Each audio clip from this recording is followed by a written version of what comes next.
जी तो स्टूडेंट्स, आपको आज मैं लेके आया हूँ स्टोशियोमेट्री एमडीकैट के एमसीक्यूज़। और मुझे पता है कि आपको भी पता है कि जो स्टूडेंट्स हैं उनको स्टोशियोमेट्री के जो हैं वो एमसीक्यूज़ सॉल्व करने में बहुत मुश्किल आती है। स्टोशियोमेट्रिक कैलकुलेशन के जो एमसीक्यूज़ होते हैं, तो आज मैं आपके पास एक ऐसे एमसीक्यूज़ की लिस्ट लेके आया हूँ कि जिनको सॉल्व करने के पास आप हर तरह के जो सवाल हैं स्टोशियोमेट्री के वो सॉल्व कर सकेंगे।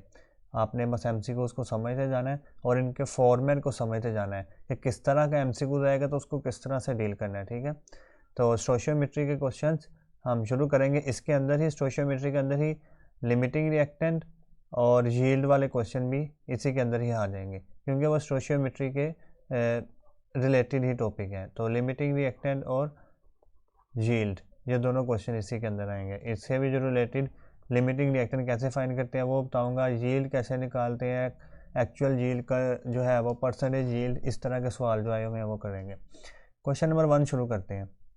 अब ये क्वेश्चन नंबर 1 से जो सिलसिला शुरू हो रहा है ना सवालों का, वो इस तरह के है कि आपको वो एक इक्वेशन दे देगा, जिस तरह ये एक इक्वेशन दी हुई है उसने, और इक्वेशन देकर वो क्या करेगा कि किसी एक रिएक्टेंट का, यहाँ पर तो एक ही रिएक्टेंट है मगर किसी इक्वेशन में दो भी हो सकते हैं, तो वो क्या करेगा किसी एक रिएक्टेंट का आपको मैस या मोल बता देगा और पूछेगा कि उससे प्रोडक्ट कितनी बनेगी। ठीक है, तो इस तरह आपसे सवाल पूछेगा कि इक्वेशन को देकर, और आगे पूछेगा कि उसका रिएक्टेंट को मैस देकर, और या फिर रिएक्टेंट के मोल्स देकर पूछेगा प्रोडक्ट के मोल्स कितने बने हैं। ठीक है, आपने स्टोशियोमेट्री में पढ़ा होगा कि मैथ्स रिलेशनशिप, मैथ्स देगा रिएक्टेंट का और प्रोडक्ट का मैथ्स पूछेगा, या फिर आपने पढ़ा होगा मोल्स और मोल्स रिलेशनशिप, रिएक्टेंट के मैथ्स देगा और मोल्स पूछेगा, और रिएक्टेंट के मोल्स देगा और प्रोडक्ट के मोल्स पूछेगा। तो इस तरह के सवाल आपको देगा पहले सेक्शन में,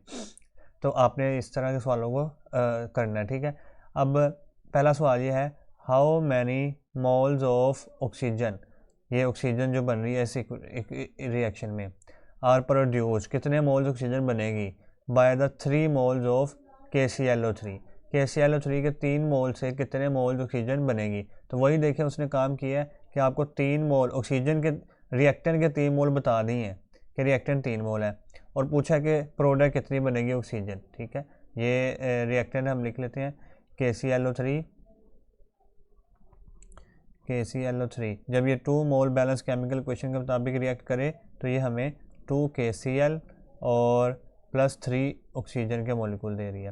ठीक है, अब इस तरह के सवालों को सोल्व करने का तरीका ये है कि आप उन दो चीज़ों को कंपेयर कर लें जिन दो चीज़ों के बारे में क्वेश्चन में जिक्र है। जिस तरह देखिए क्वेश्चन में 3 मोल KClO3 का जिक्र है, तो हम इस KClO3 को और ऑक्सीजन का जिक्र है, तो हम इन KClO3 को और ऑक्सीजन को आपस में कंपेयर करेंगे। तो हम कर लेते हैं KClO3, इसको कंपेयर कर लेते हैं ऑक्सीजन से। कंपेयर का मतलब होता है इसकी रेशो लेना। ठीक, तो कंपेयर करते हैं KClO3 का। सबसे पहले आपने देखना है कि इसकी बैलेंस केमिकल इक्वेशन में कितने नंबर ऑफ मोल्स हैं। तो KClO3 के देखें, इसके पीछे जो नंबर लिखा होता है वो इसके नंबर ऑफ मोल्स होते हैं। तो इसके KClO3 के बैलेंस केमिकल इक्वेशन में 2 नंबर ऑफ मोल्स हैं। और इसके बाद देखिए ऑक्सीजन बैलेंस केमिकल इक्वेशन में ऑक्सीजन के कितने नंबर ऑफ मोल्स हैं, वो है 3, तो हमने 3 लिख दिया। बैलेंस केमिकल इक्वेशन के मुताबिक सबसे पहले हमने देखना है। ठीक है, अब देखिए उसने क्वेश्चन में हमें क्या कहा है। क्वेश्चन में उसने क्या कहा, हमारे पास अगर KClO3 के 3 मोल्स हैं, तो हम यहाँ पर लिख देंगे कि अगर 3 मोल्स हैं क्वेश्चन में उसने कहा KClO3 के, तो ऑक्सीजन के कितने मोल्स बनेंगे। तो ऑक्सीजन के जो मोल्स हैं वो हमें फाइंड करने हैं, तो हम उसको x ले लेते हैं। तो इसको अगर क्रॉस मल्टीप्लाई करें, x 2 से मल्टीप्लाई होगा और 3 से मल्टीप्लाई होगा, तो x इंटू 2 आ जाएगा और 3 इंटू 3 आ जाएगा। तो x इंटू 2 2x और 3 इंटू 3 9, और 2x में से 2 उधर ये वाली साइड पे गया तो ये से डिवाइड होगा, तो x इज इक्वल टू 9/2 आ जाएगा और हमारे पास आंसर आ जाएगा 4.5। मतलब ये जो हमारे पास x हमने लिया था वो ऑक्सीजन के नंबर ऑफ मोल्स लिए थे, तो वो कितने निकले हैं 4.5। तो हमारे पास जो आंसर आया कि 4.5 number of moles of oxygen बनेंगे अगर हम KClO3 को कितने ले लें, 3 मोल ले लें, तो हमारे पास आंसर मिल गया है कि ऑक्सीजन के कितने मोल बनेंगे 4.5 मोल्स। तो इस तरह आपने सवालों को सॉल्व करना है कि सबसे पहले उसको उन दोनों चीज़ों को लेना है जिसकी बात की गई है क्वेश्चन में, उन दोनों चीज़ों को लेना है और फिर उसको कंपेयर करना है। कंपेयर कैसे करना है कि पहले नंबर ऑफ मोल्स देखने हैं बैलेंस केमिकल क्वेश्चन में, फिर देखने हैं जो क्वेश्चन में दिए हैं और फिर उनको आपस में क्रॉस मल्टीप्लाई करवा देना है। उम्मीद है आपको ये सवाल समझ में आया होगा। इससे नेक्स्ट सवाल, बहुत ज़्यादा सवाल मैंने इसी तरह के लिए हैं, आप उनको प्रैक्टिस करने हैं, ठीक है। चलें अब नेक्स्ट क्वेश्चन भी आप लोग खुद करेंगे, मगर अब देखिए इसमें थोड़ा सा एक ट्विस्ट है कि उसने ये सवाल तो हमें दे दिया मगर इसकी इक्वेशन नहीं दी, इक्वेशन हमें खुद बनानी पड़ेगी। बना लेते हैं, इतनी मुश्किल नहीं है, पहले सवाल पढ़ लेते हैं। Calculate the grams of water form, water के ग्राम्स मतलब मैस ऑफ वाटर हमें फाइंड करना है जो कि बनेगा if 8 gram methane Burns in axis of oxygen. अगर 8 ग्राम मीथेन एक एक्सिस मतलब बहुत ज़्यादा मिकदार ऑफ ऑक्सीजन में बर्न करें तो फिर कितने मोल जो है हमारे पास वाटर बनेंगे। तो सबसे पहले हम मीथेन को बर्न करवा लेते हैं, उसकी इक्वेशन बना लेते हैं। CH4 मीथेन होता है, इसको जब ऑक्सीजन से बर्न करें तो हमें पता है कि कोई भी हाइड्रोकार्बन जब बर्न करें तो उसके कार्बन डाइऑक्साइड और वाटर, ये दो उसकी चीज़ें बनती हैं, ठीक है। अब इसको बैलेंस करने की बारी है। बैलेंस को करने हुए आपने ध्यान में रखना है कि जब भी कोई हाइड्रोकार्बन बर्न होता है, ये इक्वेशंस आएंगी हाइड्रोकार्बन वाली, जब भी कोई हाइड्रोकार्बन बर्न होता है तो उसमें कितने नंबर ऑफ कार्बन है, एक, तो उसमें से कार्बन डाइऑक्साइड के भी एक ही नंबर ऑफ मोल बनते हैं, ठीक है। आप 1 लगाएं या ना लगाएं एक ही बात है। अब देखिए हाइड्रोजन कितने हैं 4, तो इधर अगर मैं 2 लगा दूँ तो 2 to the 4, ये भी बैलेंस हो गया।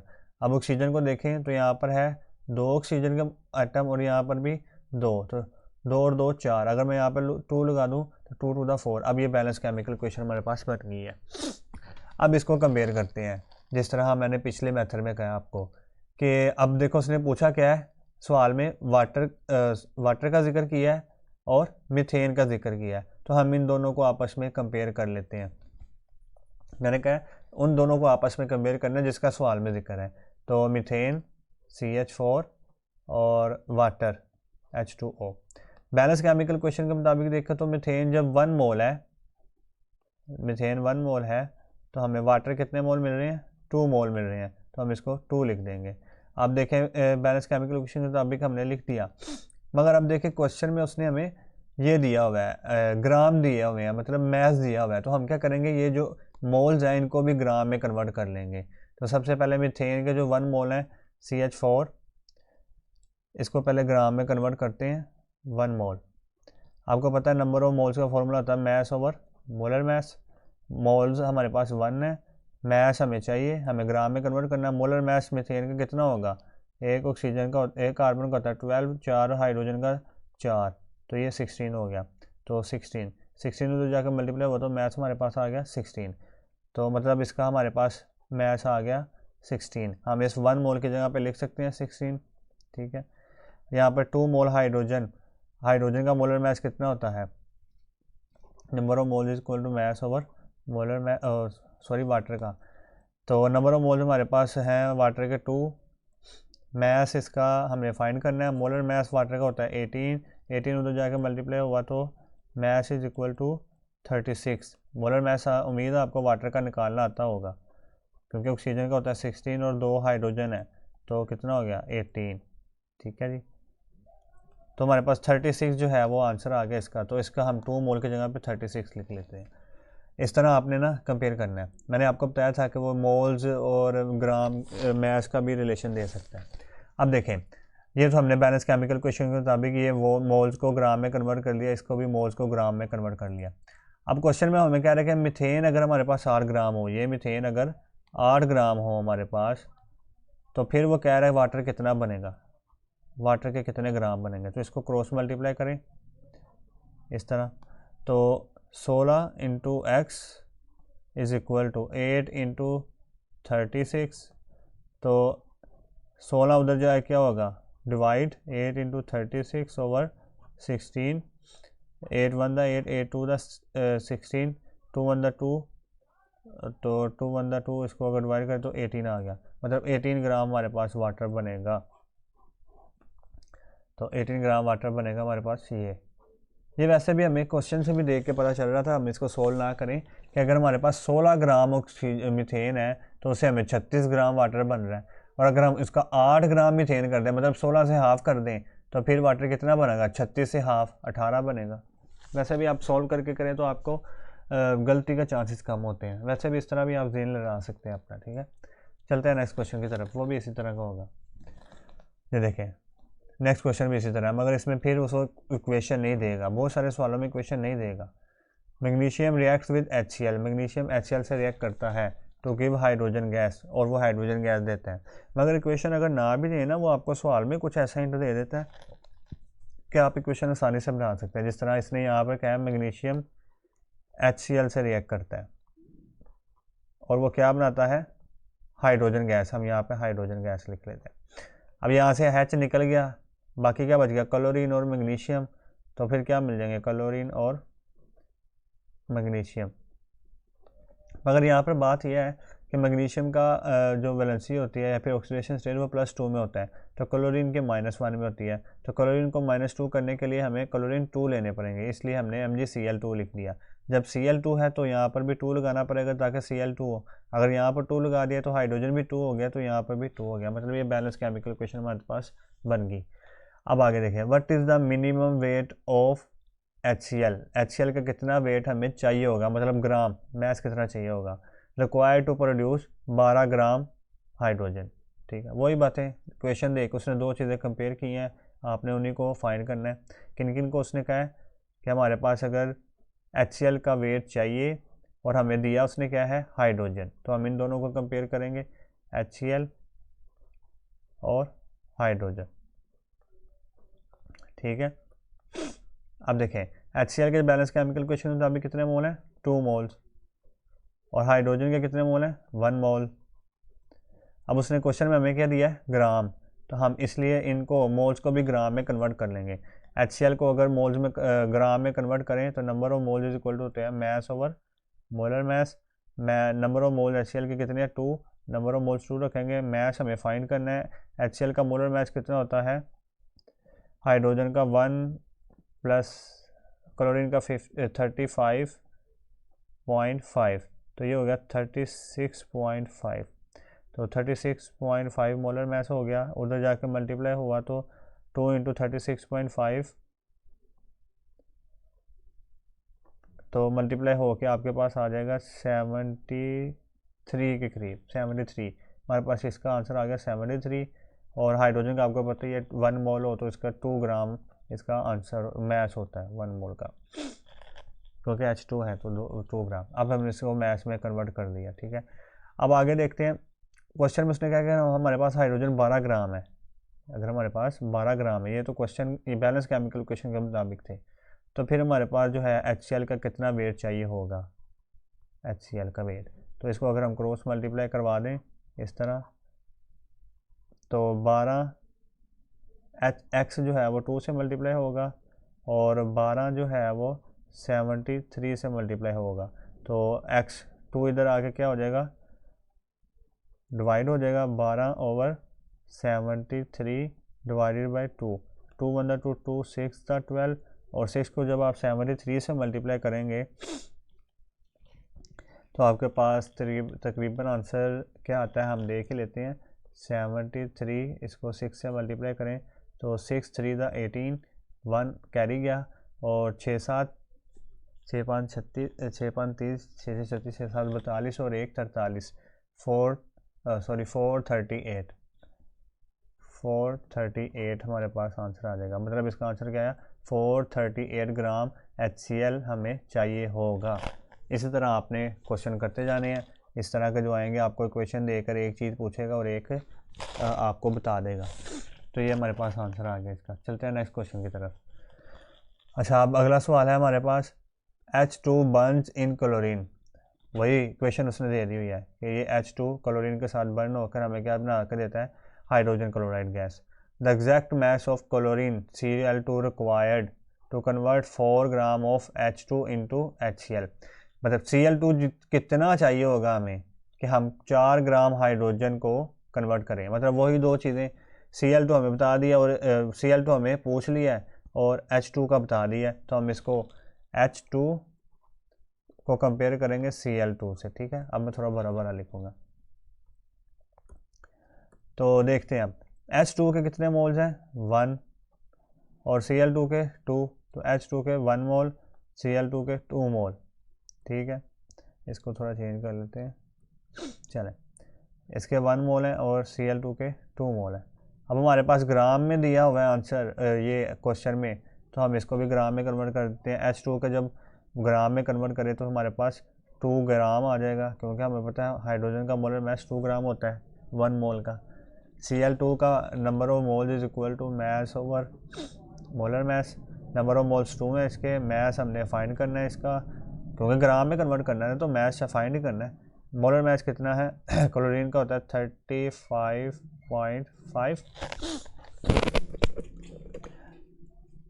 नहीं, ये हमें गलत कर दिया, हमें कंपेयर करना था इसको क्लोरीन को और HCl को। ठीक है, तो क्लोरीन तो है इधर 1 मोल, ये देखें क्लोरीन भी 1 मोल है, HCl भी 1 मोल है, तो हम इसको भी 1 मोल ही लेंगे। और 1 मोल क्लोरीन का मास यहाँ पे 1 मोल आ जाएगा, रेडी कर देता हूँ, यहाँ पर 1 मोल आएगा। और 1 मोल यहाँ पर एक Cl2 का जो मोलर मास होता है वो होता है 71। मैं रेडी करके दोबारा लिखता हूँ 71। ठीक है, 71 उधर जाकर मल्टीप्लाई होगा तो 71 हमारे पास आंसर आएगा। तो ये 2 ग्राम और ये 71 ग्राम। अब वो कह रहा है कि अगर हमारे पास हाइड्रोजन 4 ग्राम हो, 4 से 4 ग्राम, तो ये कितनी हो जाएगी, x हमें फाइंड करना है। आपको पता है ये 2 से 4 ग्राम होगी, डबल होगी, तो ये भी 71 से डबल हो जाएगी, तो क्या होगी 142 के करीब। हम इसको सोल्व कर लेते हैं, क्रॉस मल्टीप्लाई करें तो ये इससे मल्टीप्लाई होगा, ये इससे, तो x इंटू आ जाएगा हमारे पास 2, और ये क्या आ जाएगा 4 इंटू 71, तो x 2 उधर जाए क्या होगा divide 4 over 71 over 2, 2 one 2, 2 two the 4, 2 जब 71 से मल्टीप्लाई होगा तो 142 ग्राम हमारे पास आंसर आ जाएगा इसका। तो वो हमारे पास ऑप्शन में है सी वाले में। तो इस तरह आपसे इसको सोल्व करते जाएंगे, बस वही ध्यान रखना है कि जिसका पूछा है और जिसका बताया उन दोनों को कंपेयर करना है। अगला सवाल है 10 moles of hydrogen are allowed to react with 6 moles of oxygen. अब ये ना थोड़ा लिमिटिंग रिएक्टेंट का सवाल आ गया, तो लिमिटिंग रिएक्टेंट को समझने के लिए आपको 3 बातों का पता होना ज़रूरी है कि लिमिटिंग रिएक्टेंट जो होता है वो कौन सा रिएक्टेंट होता है। जैसा कि यहाँ पर जो है हमारे पास 2 रिएक्टेंट हैं कि हाइड्रोजन भी और ऑक्सीजन भी, हमारे पास दोनों ही रिएक्टेंट हैं। तो लिमिटिंग रिएक्टेंट जो होता है ना, पहली बात उसके बारे में ये है कि वो लेस प्रोडक्ट बनाता है, लेस प्रोडक्ट बनाएगा। मतलब हमें अगर फाइंड करना है कि इन दोनों में से लिमिटिंग रिएक्टेंट कौन सा है, तो हम क्या करेंगे, इन दोनों को देख लेंगे कि दोनों में से कम प्रोडक्ट जो बना रहा है वो हमारा लिमिटिंग रिएक्टेंट होगा। तो दोनों के देख लेंगे प्रोडक्ट और देखेंगे कौन सी कम प्रोडक्ट है, तो वो हमारा लिमिटिंग रिएक्टेंट होगा। दूसरी बात लिमिटिंग रिएक्टेंट के बारे में आपने याद रखनी है कि लिमिटिंग रिएक्टेंट जो है वो प्रोडक्ट रिएक्शन की उतनी ही बनेगी जितना लिमिटिंग रिएक्टेंट बनाएगा। मतलब जो प्रोडक्ट की मिकदार है वो लिमिटिंग रिएक्टेंट डिसाइड करता है, प्रोडक्ट अमाउंट। तो ये प्रोडक्ट की मिकदार है वो लिमिटिंग रिएक्टेंट डिसाइड करता है। मतलब जो लिमिटिंग रिएक्टेंट से प्रोडक्ट बन रही होगी, अभी हम देखेंगे दोनों रिएक्टेंट में से जो लिमिटिंग रिएक्टेंट है उससे जो प्रोडक्ट बनेगी उतनी ही प्रोडक्ट बनेगी, दूसरी वाली से नहीं बनेगी। ठीक है, ये 2 बातें आपने ध्यान रखनी है जब हमने लिमिटिंग रिएक्टेंट के सवाल सोल्व करने हैं। अब ये इसमें इसी तरह का सवाल पूछेगा। ये देखो 10 मोल हमारे पास हाइड्रोजन, उसको हमने रिएक्ट किया 6 मोल ऑक्सीजन से। How much water will be obtain from the reaction on complete consumption of 1 gas. पहले हम इसकी इक्वेशन लिख लेते हैं ताकि आसानी हो। हाइड्रोजन प्लस ऑक्सीजन, ये हमें दे रहे हैं वाटर। इसको बैलेंस करें तो यहाँ पर अगर मैं 2 लगा दूँ तो यहाँ पर भी 2H2O, अब बैलेंस होगी हमारे पास। अब हमें देखें मैंने तो कहा था कि वो आपको इस तरह के सवालों में एक ही अमाउंट दे देगा और दूसरे का पूछेगा, मगर यहाँ पर उसने 2 अमाउंट्स दे दी हैं और पूछ रहा है फिर प्रोडक्ट कितनी बनेगी। तो फिर हमें यहाँ पर लिमिटिंग रिएक्टेंट का कंसेप्ट लगाना पड़ेगा। मैंने कहा ना प्रोडक्ट दोनों में से उतनी ही बनेगी जितना लिमिटिंग रिएक्टेंट बनाएगा, ठीक है। तो हमें देखना पड़ेगा पहले कि ऑक्सीजन लिमिटिंग रिएक्टेंट है कि हाइड्रोजन लिमिटिंग रिएक्टेंट है। फिर देखेंगे जो लिमिटिंग रिएक्टेंट होगा जितनी वो प्रोडक्ट बना रहा होगा उतनी ही प्रोडक्ट बनेगी, ठीक है। तो इसको कैसे फाइंड करना है, लिमिटिंग रिएक्टेंट कौन है, तो ये आपको मेथड में समझाने लगा। आपने क्या करना है, पहले एक रिएक्टेंट को, इस हाइड्रोजन को इस प्रोडक्ट से कंपेयर करना है। तो हम लिख लेते हैं हाइड्रोजन को हमने प्रोडक्ट वाटर से कंपेयर करना है पहले। फिर हमने इस वाले रिएक्टेंट को इस प्रोडक्ट से कंपेयर करना है, ऑक्सीजन को कंपेयर करना है वाटर से, प्रोडक्ट से, ठीक है। ठीक है, अब दोनों से हम निकाल कर देखते हैं कि कम प्रोडक्ट कौन बनाता है। पहले तो हाइड्रोजन की तरफ आते हैं। हाइड्रोजन अगर 2 मोल हो बैलेंस केमिकल इक्वेशन के मुताबिक, वही पीछे वाला स्टेप ही है, बस आपने अभी यहाँ तक यहाँ से आगे पीछे वाले स्टेप ही है। पहले आपने देखना था कि लिमिटिंग रिएक्टेंट कैसे फाइंड करते हैं, तो आपने दोनों रिएक्टेंट को प्रोडक्ट से कंपेयर करना है। चलें, अगर हाइड्रोजन बैलेंस केमिकल इक्वेशन के मुताबिक 2 मोल है तो वाटर भी 2 मोल ही बन रहे हैं, तो हमने 2 लिख लिया।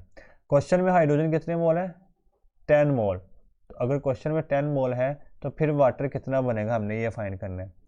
तो प्रोडक्ट कितनी बनेगी इसको हम कह सकते हैं, तो x इंटू 2, ये इससे क्रॉस मल्टीप्लाई होगा, तो 10 इंटू 2, और ये 2 उधर जाकर डिवाइड हुआ, तो 2 से कैंसिल, x हमारे पास आ गया 10, मतलब 10 मोल हमारे पास प्रोडक्ट बनेगी हाइड्रोजन के रिस्पेक्ट से। अब ऑक्सीजन के रिस्पेक्ट से देखते हैं। ऑक्सीजन बैलेंस केमिकल इक्वेशन में 1 मोल है, तो जो प्रोडक्ट है वो वाटर हमारे पास कितने मोल बन रहा है, 2 मोल। अब क्वेश्चन में हमारे पास ऑक्सीजन कितनी है, 6 मोल, तो फिर प्रोडक्ट कितनी बनेगी इसको देखते हैं। क्रॉस मल्टीप्लाई हुआ, x 1 से मल्टीप्लाई होकर x ही आएगा, 6 इंटू 2 12। तो मतलब क्या हुआ कि ऑक्सीजन हमें 12 मोल प्रोडक्ट दे रहा है, हाइड्रोजन हमें 10 मोल। ज़्यादा कौन सी है, ऑक्सीजन वाली। तो मतलब ऑक्सीजन वाली ज़्यादा है तो वो लिमिटिंग रिएक्टेंट नहीं हो सकता।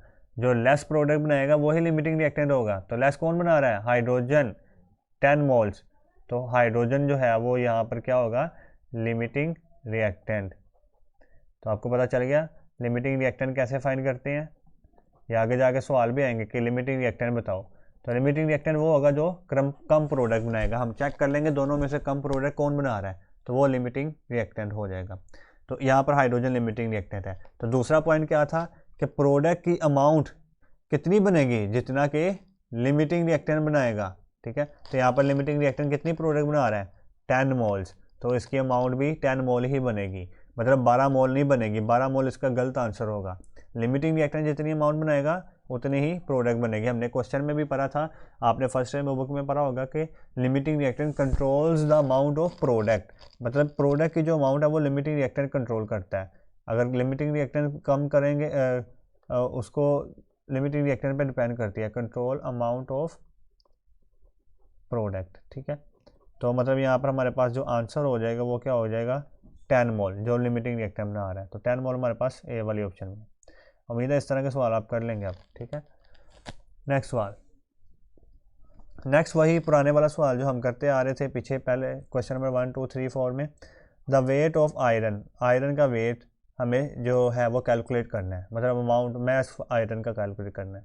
Which will be converted into Fe3O4, मतलब ये जो Fe है ये इसमें कन्वर्ट हो रहा है, हमें वेट करना है इसका कितना फाइंड करना है। By the action of 18 gram of steam, 18 gram steam का एक्शन के साथ, मतलब अगर हम 18 ग्राम वाटर यूज़ करें तो कितना Fe यूज़ होगा कि हम ये FeO3 बना दें, Fe3O4 बना दें, ठीक है। तो हम कंपेयर करेंगे उन दोनों को, जिसका हमें उसने बता दिया है 18 ग्राम स्टीम, मतलब वाटर को हम कंपेयर करेंगे, ठीक है। किसके साथ, जिसका हमें पूछा है मैस ऑफ आयरन, आयरन के साथ कंपेयर करेंगे इसको, ठीक है। इसमें कोई लिमिटिंग दो रिएक्टेंट नहीं दिए उसने, रिएक्टेंट 2 ही है, मगर ये देखो रिएक्टेंट 2 ही है, मगर उसने ये नहीं पूछा कि प्रोडक्ट कितनी बनेगी, उसने इन दोनों को कंपेयर करने को दिया है।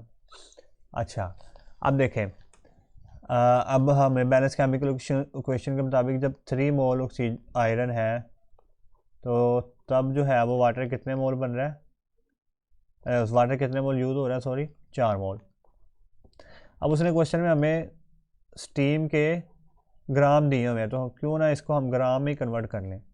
ठीक है, तो ग्राम में अगर कन्वर्ट करें तो Fe का एटॉमिक मास होता है, Fe का number of moles is equal to mass over molar mass. Iron का जो मोलर मास होता है वो होता है तकरीबन 56 के करीब। ठीक है, हाँ 56 या 57 के करीब होता है।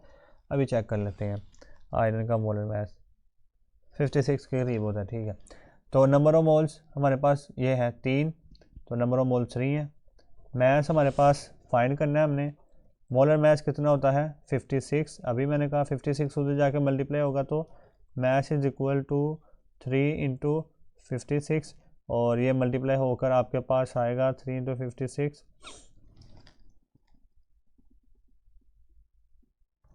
इसको अभी इस तरह रहने दे, आगे जाके हम इसको कर लेंगे। 3 इंटू 56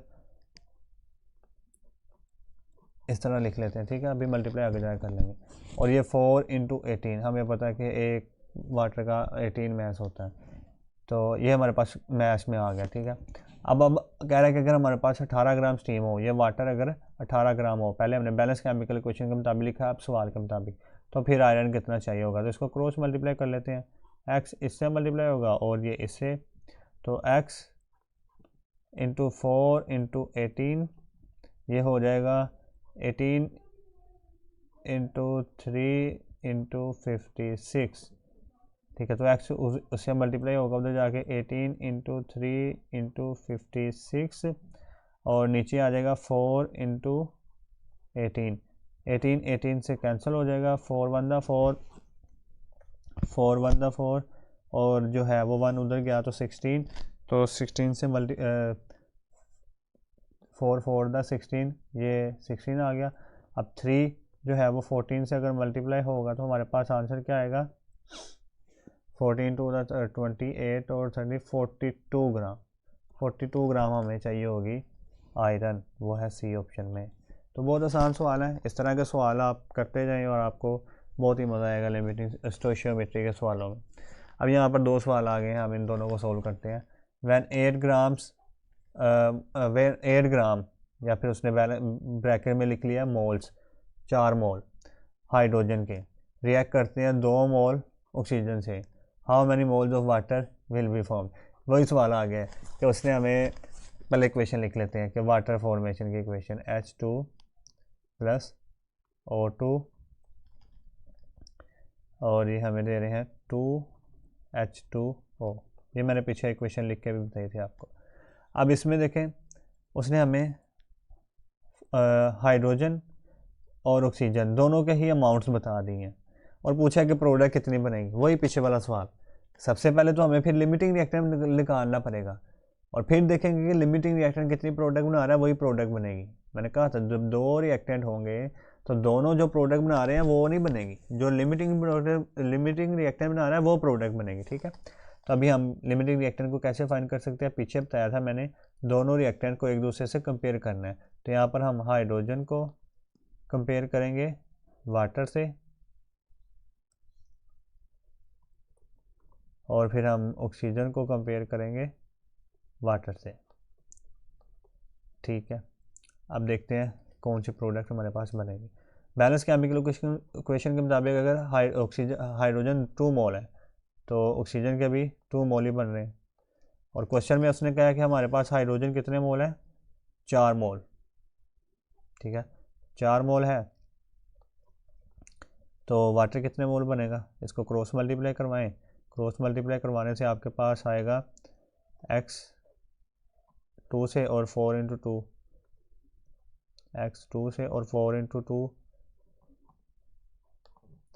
ये हो जाएगा 8, और x का जो 4 है उधर जाकर डिवाइड होगा तो हमारे पास आ जाएगा 2। मतलब ये इसके हवाले से, हाइड्रोजन के हवाले से 2 मोल बन रहे हैं प्रोडक्ट के। और इसके हवाले से देखें बैलेंस केमिकल इक्वेशन के में इसके 1 मोल हैं, हाइड्रोजन के वाटर के 2 मोल हैं, और उसके बाद फिर क्वेश्चन में ऑक्सीजन के 2 मोल हैं, तो वाटर के कितने मोल बनेंगे, क्रॉस मल्टीप्लाई करवाएं। x जब 1 से मल्टीप्लाई होगा तो 1 नहीं आएगा, 2 से मल्टीप्लाई होगा तो 4 आ जाएगा। तो देखें ऑक्सीजन के हवाले से 4 मोल आ रहे हैं और हाइड्रोजन के हवाले से 2 मोल्स आ रहे थे, तो कम कौन से हैं, ये मैंने कहा था कि कम प्रोडक्ट जो बनाएगा वही रिएक्टेंट होगा, लिमिटिंग रिएक्टेंट होगा। तो हाइड्रोजन जो है वो लिमिटिंग रिएक्टेंट है और वो कितनी प्रोडक्ट बना रही है, 2 मोल। तो हमारे पास बनेंगे अभी 2 मोल्स ही, मगर यहाँ पर हमारे पास कोई ऑप्शन नहीं है 2 मोल्स। सॉरी, यहाँ पर ना हम गलती कर गए। ये देखें, ये x 2 से मल्टीप्लाई हो रहा था, मैंने यहाँ पर 4 से करवा दिया। तो जब इसको मैं करूँगा सॉल्व, तो x 2 से मल्टीप्लाई हो रहा था, इधर भी जाकर 2 होगा, 2 4 दा 8, इसका 4 आंसर आएगा। और यहाँ पर देखें तो इसका भी 4 ही आंसर आएगा। दोनों का 4 ही आंसर आ रहा है, तो हमारे पास जो प्रोडक्ट है वो 4 ही बनेगी, ठीक है। अब नेक्स्ट क्वेश्चन है, how many moles of carbon dioxide are produce from 0.09 moles of oxygen in the reaction. ये रिएक्शन लिखा है, कार्बन और हाइड्रोजन ऑक्सीजन रिएक्ट करके कार्बन डाइऑक्साइड दे रहे हैं। यार कितने मोल कार्बन डाइऑक्साइड के बनेंगे 0.09 मोल ऑफ ऑक्सीजन से। तो हम ऑक्सीजन और कार्बन डाइऑक्साइड को कंपेयर करेंगे। कह रहा है जी ऑक्सीजन अगर बैलेंस केमिकल इक्वेशन में 1 मोल है तो कार्बन डाइऑक्साइड कितनी है, ये भी 1 मोल ही है। तो हम इसको 1 लिख लेते हैं। अगर हमारे पास ऑक्सीजन जो है वो 0.09 हो, हालांकि ये 0.09 नहीं होना चाहिए क्योंकि क्वेश्चन में इस तरह की ऑप्शन नहीं है, ये क्वेश्चन को ठीक कर लें, 0.9 होना चाहिए। और ये मैंने देखा भी था 0.9 ही है, ये 0.9 है। तो अब कार्बन डाइऑक्साइड कितनी बनेगी, क्रॉस मल्टीप्लाई करें, x 1 से मल्टीप्लाई होगा तो x ही आ जाएगा, 0.91 से मल्टीप्लाई होगा तो 0.9 ही आ जाएगा। तो ये आसान सवाल था, ए ऑप्शन। अच्छा, अब ये थोड़ा सा है सवाल जिसमें वो पहली बार हमारे पास वॉल्यूम को लेके आएगा। For the complete decomposition of 0.2 moles of calcium carbonate the volume of CO2 obtain. अभी तक के सवालों में हम मोल्स और मैस के खेल खेल रहे थे, अभी वो वॉल्यूम को भी अंदर ले आए। वॉल्यूम को हम बाद में देखते हैं। सबसे पहले ना आप इसकी इक्वेशन लिखिए, कैल्शियम कार्बोनेट की डीकम्पोजिशन, मतलब जो है वो कैल्शियम कार्बोनेट ये जब टूटता है, इसको हम हीट करें तो ये हीट करने पे कैल्शियम ऑक्साइड प्लस जो है वो कार्बन डाइऑक्साइड इसमें टूटता है। तो ये बैलेंस केमिकल इक्वेशन हमारे पास इसकी, क्योंकि इसमें कैल्शियम भी 1 है, इधर भी 1 है, इधर ऑक्सीजन 3 है, इधर 2 और 1 3 है। तो ये बैलेंस केमिकल इक्वेशन। अब उसने हमें कैल्शियम कार्बोनेट का मोल्स दे दिए हैं और कार्बन डाइऑक्साइड के पूछे हैं। तो हम कैल्शियम कार्बोनेट के मोल्स को कंपेयर कर लेंगे कार्बन डाइऑक्साइड से। तो इन दोनों के नंबर ऑफ मोल्स को देखें तो जब बैलेंस केमिकल इक्वेशन में ये 1 मोल है तो ये भी 1 मोल ही है। अब वो कह रहा है अगर हमारे पास कार्बन डाइऑक्साइड कैल्शियम कार्बोनेट 0.2 मोल हो गए तो फिर जो है कार्बन डाइऑक्साइड कितनी बनेगी। तो इसको हमारे पास क्रॉस मल्टीप्लाई करें तो x1 दा x 0.2 इंटू 1 0.2 मोल, मतलब जो कार्बन डाइऑक्साइड है उसके हमारे पास 0.2 मोल आएंगे। तो अब उसने क्वेश्चन में हमें पूछा है कि वॉल्यूम कार्बन डाइऑक्साइड का, हमें तो मोल निकले इसके। हमें बखूबी पता है कि number of moles is equal to होते हैं, वॉल्यूम अगर निकालना हो तो moles is equal to volume over molar volume, जिसको मैं VM लिखता हूँ मोलर वॉल्यूम को, ठीक है। मोलर वॉल्यूम की वैल्यू आपको पता है VM की वो होती है 22.414 डेसीमीटर क्यूब। तो नंबर ऑफ मोल्स हमारे पास है 0.2, वॉल्यूम हमें फाइंड करना है, मोलर वॉल्यूम 22.414 होता है, वॉल्यूम हमें फाइंड करना है, ये उधर जाके इससे मल्टीप्लाई होगा। तो 0.2 इंटू 22.414 आपके पास आंसर आ रहा है।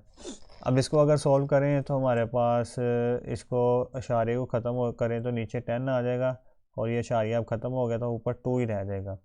तो हमारे पास आ जाएगा 2 इंटू 22.414 और नीचे 10 आ गया। 2 इंटू 22.414 को मल्टीप्लाई करें तो 44.818 आपके पास आंसर आएगा और नीचे 10। ये 10 जब ऊपर जाएगा तो ये हो जाएगा 44.818 मल्टीप्लाई 10 की पावर -1, क्योंकि नीचे +1 थी ना, तो ऊपर जाके -1 होगी। -1 को ख़त्म करने के लिए ये पॉइंट पीछे लाना पड़ेगा, तो फिर हमारे पास आंसर आ जाएगा 4.48 लीटर। डेसीमीटर क्यूब था ना ये, 22.414 डेसीमीटर क्यूब, इसको हम लीटर में भी लिखते हैं। Decimetre cube is equal two litre, ये होता है। तो ये हमारे पास आंसर है 4.48 बी वाली ऑप्शन में। ये कैलकुलेशन मैंने जानबूझ के इतनी ज़्यादा खींची है ताकि आपको समझ में आए। आप यहीं से अंदाज़ा लगा सकते थे कि 0.2 को 22.4 से मल्टीप्लाई करें तो क्या आंसर आने वाला है। अगर 2 से मल्टीप्लाई करते इसको 22.4 को तो 44.8 आता, और 0.2 से किया तो 4.48 आना था। ठीक है, ये तो मैंने आपको समझाने के लिए किया। चलिए नेक्स्ट सवाल है, calculate the number of moles of K2SO4 produce. K2SO4 के नंबर ऑफ मोल्स ऑफ बताएं जो कि बनेंगे जब 14 gram carbon potassium hydroxide react करती है एक्सिस ऑफ H2SO4 से। ठीक है, अब देखिए यहाँ पर भी एक आपको ट्रिक समझाने वाला हूँ मैं यहाँ पर। ठीक है, पहले इक्वेशन बना लेते हैं। K2SO4 जब 14 ग्राम KOH रिएक्ट करती है H2SO4 से, तो KOH उसने क्वेश्चन में बता दिया KOH रिएक्ट करेगी H2SO4 से, तो ये हमें H2SO4 क्या देगी, K2SO4 K2SO4। अब देखें ये KSO4 से रिएक्ट कर गया, बाकी क्या बच गया H और OH, तो ये हमें क्या दे देंगे, ये वाटर दे देंगे। अब इसको बैलेंस करने की बारी है। ठीक है, बैलेंस कैसे करेंगे, यहाँ पे देखिए K2 है तो यहाँ पे भी 2 लगा दें अगर, तो अब K2 हो गए। H यहाँ पे 2 थे, यहाँ पे 2 2 to the 4, तो यहाँ पे भी 2 लगाना पड़ेगा ताकि 2 to the 4 हो। ऑक्सीजन भी 2 है SO4 तो है ही थे। ठीक है, ये हमारे पास बैलेंस केमिकल क्वेश्चन हो गया।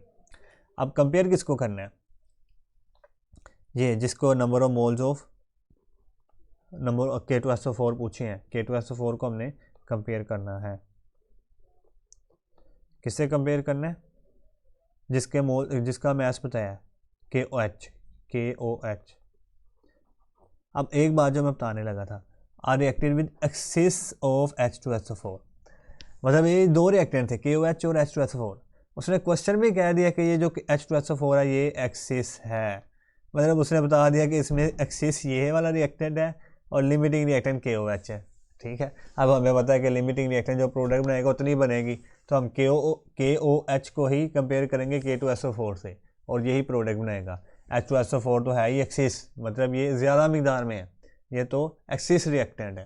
ठीक है, तो KOH एक लिमिटिंग रिएक्टेंट होगा। इस तरह के सवाल ना वो कभी कभार देकर कहता है कि एक्सिस रिएक्टेंट से एक्सिस करेगा रिएक्टेंट से, एक्सिस से रिएक्ट करेगा, तो बताइए लिमिटिंग रिएक्टेंट कौन सा होगा, तो ऑब्वियसली लिमिटिंग रिएक्टेंट दूसरा होगा जो एक्सिस के बगैर होगा। ठीक है, तो अभी देखते हैं इससे कौन सी प्रोडक्ट बनती है, कितनी प्रोडक्ट बनती है KOH से। अच्छा, अब देखें तो उसने बैलेंस केमिकल इक्वेशन में KOH के 2 मोल हैं, तो हम इसको 2 मोल लिख लेते हैं, और K2SO4 के 1 मोल है। ठीक है, अब हम क्या करते हैं कि यहाँ पर हमें उसने क्या पूछा है, नंबर ऑफ मोल्स पूछे हैं K2SO4 के, मतलब हमारे पास यहाँ पर K2SO4 के नंबर ऑफ मोल्स ही चाहिए, तो हम इसको भी नंबर ऑफ मोल्स रहने देते हैं। ठीक है, और यहाँ पर नंबर ऑफ मोल्स निकालने हैं अभी हमें, तो हम क्या करते हैं इस KOH को नंबर ऑफ मोल्स में कन्वर्ट कर लेते हैं। ठीक है, 14 ग्राम KOH को, तो number of moles is equal to होते हैं mass over molar mass. Number of moles हमें चाहिए, मैच कितना दिया 14 ग्राम, मोलर मैस KOH का, पोटाशियम का होता है 39 प्लस ऑक्सीजन का होता है 16 प्लस 1, 39 1 40 और 56 हो जाएगा हमारे पास answer. Number of moles is equal to 14/36, तो 14 1 द 36 14 1 द 14 और 4 से डिवाइड करें तो आपको पास 1/4 आ जाएगा इसके नंबर ऑफ मोल्स, 1/4। ठीक है, इसको हम इसी तरह नंबर 1/4 लिख देते हैं, KOH के नंबर ऑफ मोल्स आए 1/4, क्योंकि कैलकुलेशन में आगे आसानी होगी। K2SO4 के हमें नंबर ऑफ मोल्स चाहिए, उसने कहा ये देखो find the number of moles of K2SO4, इसके नंबर ऑफ मोल्स हमें चाहिए। तो जब इसको क्रॉस मल्टीप्लाई करवाएंगे तो x 2 से मल्टीप्लाई होगा तो x इंटू 2 और 1/4 से मल्टीप्लाई होगा तो 1/4 और ये x इज़ इक्वल टू ये 2 उधर जाके डिवाइड होगा तो 1/4 इंटू 2 1/8। अब 1 को अंदर रख के और 8 को बाहर रख के इसको डिवाइड करें तो जो आंसर आएगा वही हमारा आंसर होगा। तो ये छोटा है 1 तो ज़ीरो पॉइंट लगा कर 0 लेंगे। अब 8 1 से डिवाइड हो सकता है, हमारे पास आंसर आएगा 8। अभी बकाया करें तो 2 और अभी भी छोटा है तो इसको पॉइंट लगा कर यहाँ पर, और मतलब पॉइंट तो पहले लगा लिया, 0 लेंगे। अब 2 से डिवाइड करें, 8 को 2 से मल्टीप्लाई करें तो हमारे पास 16 आता है और इसको अगर करें तो 4 बकाया बच जाएगा। फिर एक 0 लें तो हमारे पास 40 आ गया और 8 5 40 होता है, मतलब कंप्लीट डिवाइड हो गया 0.125 पे। हमारे पास आंसर क्या आया 0.125 मोल्स, वो है बी ऑप्शन में। तो सारे आसान सवाल हैं, इतने कोई मुश्किल नहीं है, बस थोड़ा सा आप कंसंट्रेशन से पढ़े तो आपको सारा सवाल आएंगे। फॉर द रिएक्शन, एक रिएक्शन दिया हमारे पास, ये फिर वही आ गया, लिमिटिंग रिएक्टर वाला ही आएगा। इसमें कुछ लिमिटिंग रिएक्टर का उसने क्वेश्चन में कहा नहीं है, मगर फिर भी आपको लिमिटिंग रिएक्टर निकालना पड़ेगा। For the reaction A + 2B C, ये हमें C दे रहे हैं। ये हमारे पास एक A रिएक्टर है, एक 2B है और ये हमें C दे रहे हैं। 5 moles of A and 8 moles of B will produce. कितने C के मोल्स बनेंगे, ये देखो कितने मोल्स बनेंगे C के, जब हमारे पास A जो है वो कितने हैं 5 मोल्स और B जो है वो कितना है 8 मोल्स। तो वही सवाल आ गया है। हम इक्वेशन को एक बार लिख लेते हैं, A + 2B। आपने दोबारा इक्वेशन नहीं लिखनी, टाइम ज़ाया होगा, ये तो मैं क्लियर करने के लिए लिख रहा हूँ कि हमें क्लियर नज़र आए। अब देखो इसमें उसने A के मोल भी दे दिए हैं, B के भी और C के पूछ लिए हैं। मतलब पहले तो हमें पता करना पड़ेगा कि A और B में से लिमिटिंग रिएक्टेंट कौन सा है, ठीक है। तो फिर ये हम बता सकेंगे कि लिमिटिंग रिएक्टेंट जो प्रोडक्ट बना रहा है वही प्रोडक्ट बनेगी, ठीक है। पहले हम A को कंपेयर कर लेते हैं प्रोडक्ट C से, फिर हम B को कंपेयर कर लेते हैं प्रोडक्ट C से, ठीक है, दोनों को। तो A अगर हमारे पास 1 मोल है और प्रोडक्ट हमारे पास C भी 1 मोल है, ये बैलेंस केमिकल क्वेश्चन में ये देखो 1 मोल है, और क्वेश्चन में वो कह रहा है कि हमारे पास अगर A 5 मोल हो गए, A के अगर 5 मोल हो गए तो फिर अब देखते हैं प्रोडक्ट C के कितने मोल बनेंगे, क्रॉस मल्टीप्लाई करवा कर देखते हैं। तो x × 1 x ही आ जाएगा, 5 × 1 5, मतलब A के हवाले से हमारे पास प्रोडक्ट C 5 मोल बन रही है। B के हवाले से देखें तो प्रोडक्ट अगर हमारे पास रिएक्शन में देखें तो B जब 2 मोल है, 2 मोल, तो प्रोडक्ट C हमारे पास कितने मोल बन रही है 1 मोल बन रही है, ठीक है। तो प्रोडक्ट C जब 1 मोल बन रही है तो B हमारे पास 2 मोल है। अब क्वेश्चन में उसने कह दिया कि हमारे पास अगर 8 मोल B होंगे, 8 मोल होंगे तो फिर C कितनी बनेगी, उसको देखते हैं। x को 2 से मल्टीप्लाई करवाओ, 8 को 1 से, तो 2 × x is equal to 8, x is equal to 8/2, तो ये आंसर आएगा 4। तो देखें कम प्रोडक्ट कौन बना रहा है, A बना रहा है कि B बना रहा है। A हमें दे रहा है 5 मोल्स, B हमें दे रहा है 4 मोल, तो कम कौन सी हुई 4 हुई, मतलब B लिमिटिंग रिएक्टेंट है और B की प्रोडक्ट ही हमारे पास असल प्रोडक्ट बनी होगी, ठीक है। ये अलग सवाल है कि लिमिटिंग रिएक्टेंट ही प्रोडक्ट क्यों बनाता है, वो थ्योरी में बताऊंगा। तो आंसर हमारे पास होगा 4, कि 4 मोल C के मॉलिक्यूल बनेंगे, C वाली ऑप्शन। अच्छा, how much aluminium is required to form alumina with 12 gram of oxygen, ठीक है। पहले तो इक्वेशन लिखते हैं, इक्वेशन आपके बुक में फर्स्ट ईयर की बुक में भी लिखी हुई है ये, कि जब एल्यूमिनियम ऑक्सीजन से रिएक्ट करता है तो फिर हमारे पास एल्यूमिना बनता है Al2O3, ठीक है, Al2O3, इसको हम एल्यूमिना कहते हैं। अब इसको बैलेंस करने की बारी है कि जब हम यहाँ पर 2 मोल्स लें तो फिर यहाँ पर एल्यूमिनियम 2 मोल है मगर ऑक्सीजन 3 है, तो यहाँ पर 3 ऑक्सीजन नहीं लगा सकते, हम 3 × 6 लगाएं तो यहाँ पर भी हमें 2 3 6 लगाना पड़ेगा, मगर 2 3 6 हो गए, मगर अब यहाँ पर एल्यूमिनियम भी हो गए 2 × 4, तो यहाँ पर हमें इसको रेज करके फिर 2 लगाना पड़ेगा। तो बैलेंस केमिकल इक्वेशन बनाना भी कोई इतना मुश्किल नहीं है, हाँ थोड़ी बहुत होते हैं जो जिनमें प्रॉब्लम आती है, मगर ज़्यादातर आसान ही है।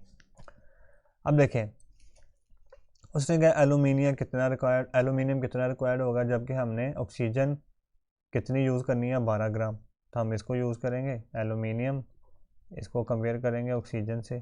ठीक है, क्वेश्चन के मुताबिक बैलेंस के मुताबिक इसमें 4 मोल एलुमिनियम है और ऑक्सीजन 3 मोल है।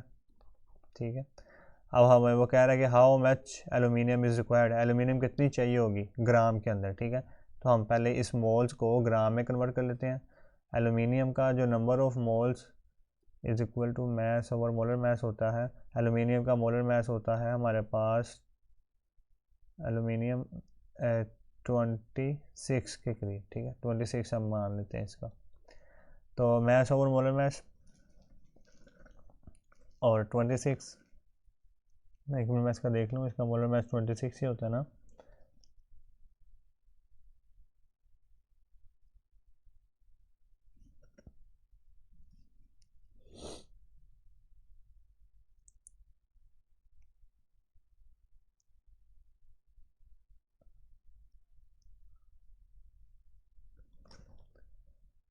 इसका मोलर मैस होता है 27।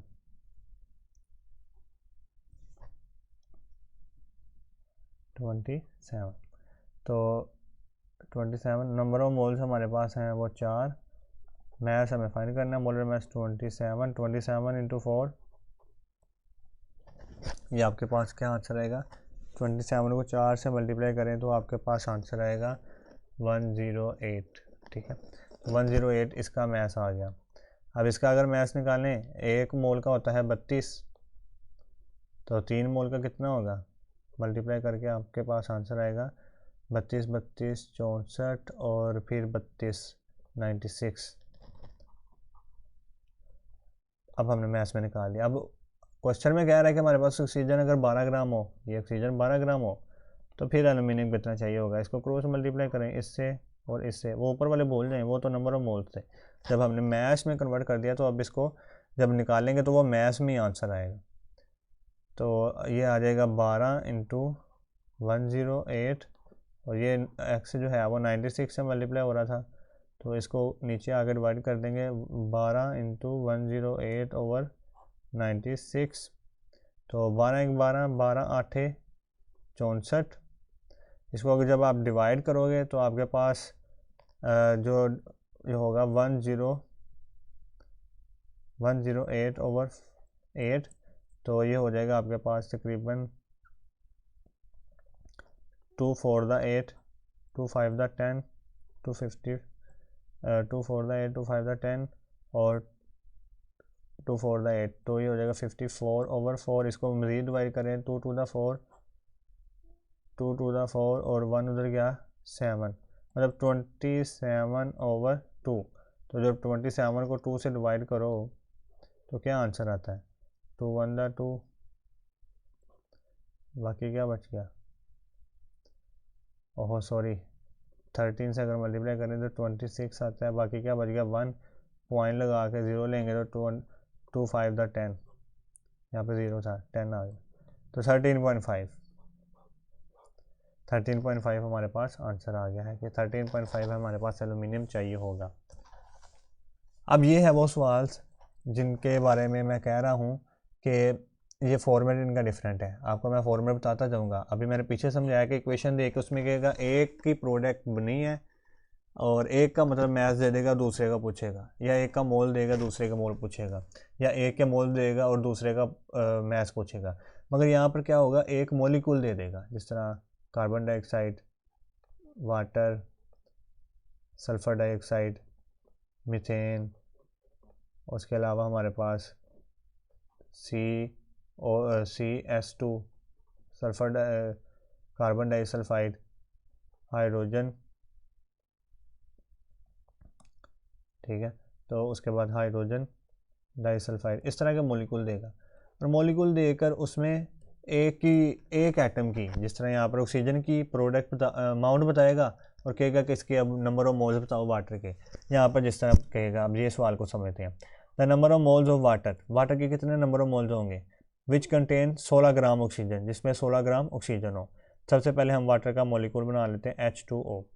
अब देखिए, अगर ये वाटर आपको पता है कि जब एक मॉलिक्यूल लिखा हो, ये इस तरह लिखा हो H2O, तो इससे मुराद एक मॉलिक्यूल भी होता है और एक मोल भी होता है, हम इसको एक मोल मानते हैं। तो जब एक मोल है वाटर, तो इसमें ऑक्सीजन कितने हैं? ऑक्सीजन एक ही एटम है, और एक एटम का मास कितना होता है हमें पता है, 16 ग्राम। मतलब जब एक मोल है वाटर, तो उसमें ऑक्सीजन कितना है? ऑक्सीजन 16 ग्राम है। एक मोल है जब है, तो ऑक्सीजन उसमें 16 ग्राम है जब ये एक मोल है। मगर अब वो कह रहा है कि जब ऑक्सीजन 16 ग्राम ही है, वही पूछ रहा है 16 ग्राम ही है, तो फिर वाटर कितना होगा, हम कंपेयर करेंगे। तो जब ये पहले हमने देखा एक मोल, ये इसके फॉर्मूला से देखा, तो उसमें ऑक्सीजन 16 ग्राम ही थी और वो एक मोल था। अब वो कह रहा है कि अगर ऑक्सीजन 16 ग्राम है, तो फिर वाटर कितने मोल होगा? तो वो 1 मोल ही होगा, ठीक है, क्योंकि 16 ग्राम 1 मोल, क्वेश्चन में भी उसने कह दिया 16 ग्राम, तो वो 1 मोल ही होगा। इसको क्रॉस मल्टीप्लाई करके भी सोल्व कर सकते हैं, क्योंकि आगे जाके यही क्रॉस मल्टीप्लाई आपको देगा, हेल्प देगा। तो आपके पास 1 नहीं आएगा, तो हमारे पास डी ऑप्शन है। अगले वाला सवाल इससे ज़्यादा अच्छा है, ये देखें। The number of moles of carbon dioxide which contain 8 gram oxygen. Carbon dioxide का मॉलिक्यूल बनाए पहले, CO2। आपको पता है जब ये 1 मोल है, ये जब 1 मोल है कार्बन डाइऑक्साइड, तो इसके अंदर जो ऑक्सीजन है वो उसके कितने एटम है? 2 ऑक्सीजन के एटम, ठीक है। ये तो O2 है ना, तो ऑक्सीजन के 2 एटम। और हमें पता है एक ऑक्सीजन के एटम का मास होता है 16, और 2 के कितना होगा? 32। मतलब जब ये 1 मोल है कार्बन डाइऑक्साइड, तो इसमें ऑक्सीजन का कितना मास है? 32। और अब वो पूछ रहा है कि अगर ऑक्सीजन का इसमें 8 ग्राम मास हो गया, तो फिर बताइए कार्बन डाइऑक्साइड के नंबर ऑफ मोल्स कितने होंगे? एक्स क्रॉस मल्टीप्लाई करवा के हमारे पास, इसको क्रॉस मल्टीप्लाई करवाएं तो x इंटू 32 हो जाएगा, और इक्वल टू 8 इंटू 1 हो जाएगा। तो ये हो जाएगा x इंटू 8, ये 32 उधर जाके डिवाइड होगा, तो आपके पास 8 1 द 8, 8 4 द 32, 1/4, ये डिवाइड करोगे 0.25 आपके पास आएगा आंसर, ठीक है। तो इस तरह आप इसको सोल्व कर सकते हैं। 0.25 हमारे पास आंसर आ गया ए वाली ऑप्शन में, ठीक है। इसमें आपने वही करना है कि ये जो कार्बन डाइऑक्साइड के मोल्स होंगे उसको कंपेयर करना है ऑक्सीजन के मास से, ठीक है। फिर वही सवाल आएगा, the number of moles of sulphur dioxide which contain 8 gram of oxygen. तो सल्फर डाइऑक्साइड के नंबर ऑफ मोल्स बताने हैं, SO2। पहले ये देख लें सल्फर डाइऑक्साइड में कितने ऑक्सीजन के एटम है? 2 एटम है ऑक्सीजन के, और आपको पता है एक ऑक्सीजन के एटम का मास होता है 16 मल्टीप्लाई 2, तो ये 2 एटम का मास आ जाएगा 32। तो पहले जब कार्बन डाइऑक्साइड सल्फर डाइऑक्साइड 1 मोल है, तो उसमें कितने ग्राम है ऑक्सीजन? 32 ग्राम। अब वो कह रहा है कि अगर हमारे पास ऑक्सीजन 8 ग्राम है, तो फिर कार्बन डाइऑक्साइड के कितने मोल्स होंगे? वही क्रॉस मल्टीप्लाई करो, तो 8 इन 1 द 8, 8 32, x इंटू 32 ऊपर जाके इससे 8 से डिवाइड होगा, पीछे वाला सवाल ही है, मतलब कैलकुलेशन वही है। तो ये 1/4 आएगा, और 1/4 का आंसर 0.25 होता है, तो हमारे पास आंसर आ गया 0.25। नेक्स्ट सवाल करते हैं। अब ये भी वही इसी तरह का है, मगर इसमें थोड़ा सा चेंज किया है। पीछे हमें वो क्या बता रहा था? पीछे हमें ये देखो मैस बता रहा था, अब उसने हमें वॉल्यूम बताना शुरू कर दिया। 11.20 decimetre cube of methane at STP has dash moles of hydrogen atom, ठीक है। देखिए पहले मीथेन बना लेते हैं, CH4। CH4 जब 1 मोल है, तो इसमें हाइड्रोजन कितने हैं? 4 एटम, या फिर 4 मोल कह दें, 4 एटम कह दें या फिर 4 मोल कह दें, ठीक है। 4 एटम तो नहीं होंगे, 4 मोल ही होंगे, सॉरी पीछे अगर मैं एटम बोलता रहा हूँ, क्योंकि ये 1 मोल हम इसको मान रहे हैं ना, इसको अगर हम 1 मोल मान रहे हैं, ठीक है, तो फिर इसमें 4 मोल आपके पास होंगे। इसको 4 मोल ही कर लें, एटम ना करें। पीछे वाला भी आप देख लीजिएगा, उसको भी हम मोल ही कहेंगे, 4 मोल इसमें हाइड्रोजन के एटम होंगे, ठीक है, जब ये 1 मोल होगा। आपको पता है कि जब ये 1 मोल कब होगा? कोई भी गैस जब 1 मोल हो, तो जब 1 मोल हो कोई भी गैस, तो उसका वॉल्यूम होता है वो मोलर वॉल्यूम होता है, और मोलर वॉल्यूम की वैल्यू 22.414 होती है। तो मतलब अगर ये CH4 मीथेन 1 मोल है तो इसका जो वॉल्यूम होगा वो 22.414 होगा, और 1 मोल पे इसमें कितने हाइड्रोजन के मोल हैं? 4। ठीक है, अब देखो, अब वो कह रहा है कि हमारे पास ये इतने डेसीमीटर क्यूब वॉल्यूम है मीथेन का, तो उसमें कितने मोल्स होंगे हाइड्रोजन के। मतलब अगर हमारे पास वो क्वेश्चन में कह रहा है 11.207 हमारे पास जो है वो वॉल्यूम होगा, तो फिर हाइड्रोजन के कितने मोल होंगे। इसको क्रॉस मल्टीप्लाई करवा देते हैं, तो x को क्रॉस मल्टीप्लाई कराया 22.414 से, और 4 को मल्टीप्लाई करवाया 11.207 से, तो x is equal to 4 into 11.207 over 22.414 इधर आके डिवाइड होगा। ठीक है, अब इसको आप लिख सकते हैं ये 11 और 1 दा 11, 11 2 दा 22 राउंड ऑफ करके यहाँ पे 2 आ गया, 2 1 दा 2 2 2 दा 4, तो हमारे पास आ गया 2। मतलब हाइड्रोजन के कितने नंबर ऑफ मोल्स होंगे? 2। या फिर आप इसको इस तरह भी देख सकते थे, अगर 22 पे हमारे पास 4 मोल हैं तो 11 हाफ करने पे ये भी हाफ ही हो जाएंगे 4 से 2। ठीक है, इस तरह भी देख सकते थे, मगर आपको कैलकुलेशन करने से गलती के चांसेस कम हो जाएंगे।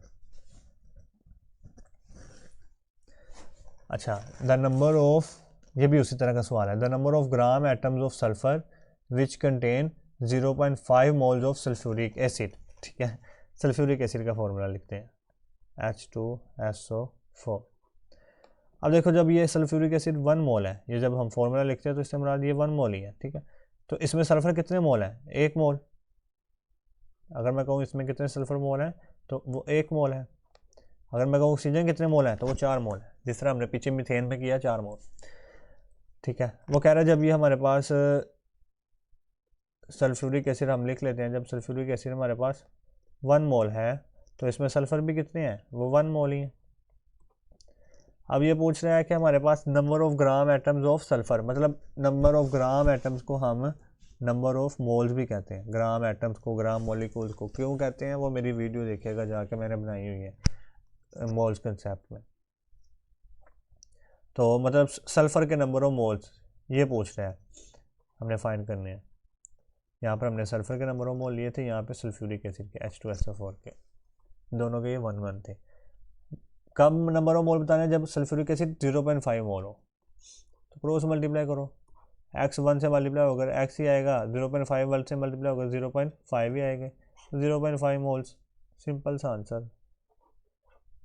अच्छा, तो अब ये सवाल है, ये लिमिटिंग रिएक्टेंट वाला सवाल आएगा जो मैं कह रहा था ना, लिमिटिंग रिएक्टेंट कैसे निकालते हैं। पहले तो उसने ये नहीं था कहा कि लिमिटिंग रिएक्टेंट बताओ, अब बताए, अब कहेगा कि बताओ इनमें से लिमिटिंग रिएक्टेंट कौन सा है। ये हमारे पास इक्वेशन है, 2 रिएक्टेंट है ये, हमें ये प्रोडक्ट दे रहे हैं।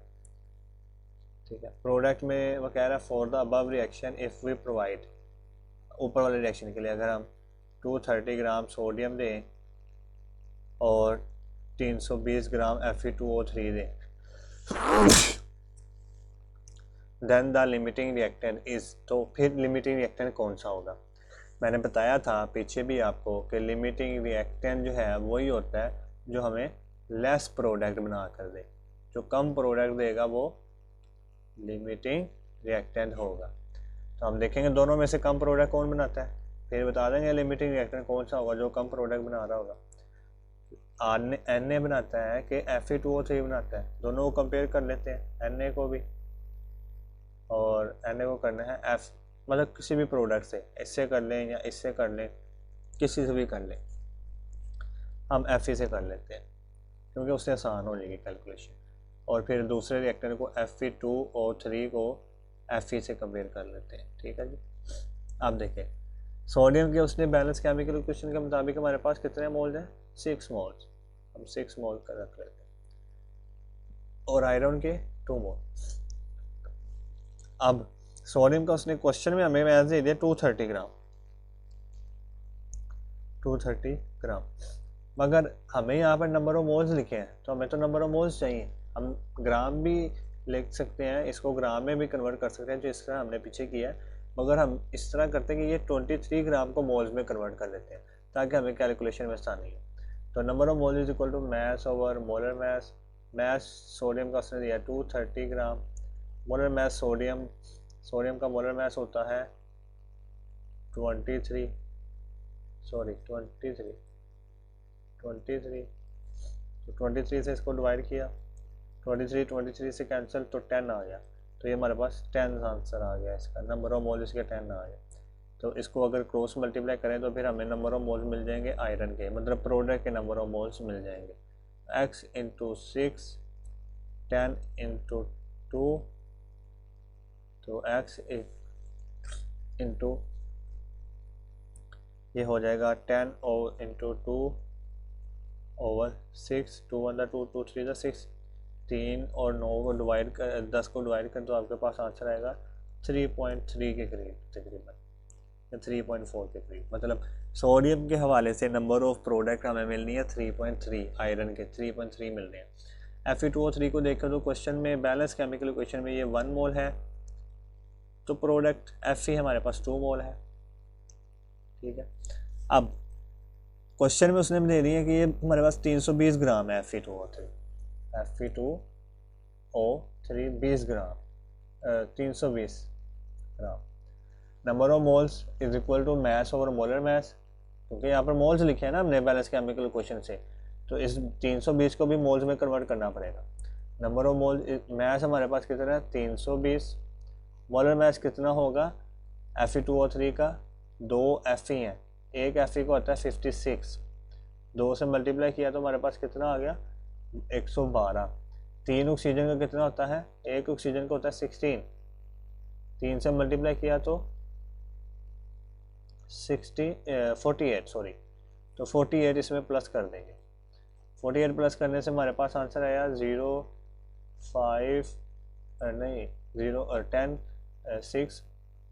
160, तो मतलब 160 इसका नंबर ऑफ मोल्स होंगे, तो 160 लगाया तो ये 2 से डिवाइड हो गया तो हमारे पास 2 नंबर ऑफ मोल्स आ गए।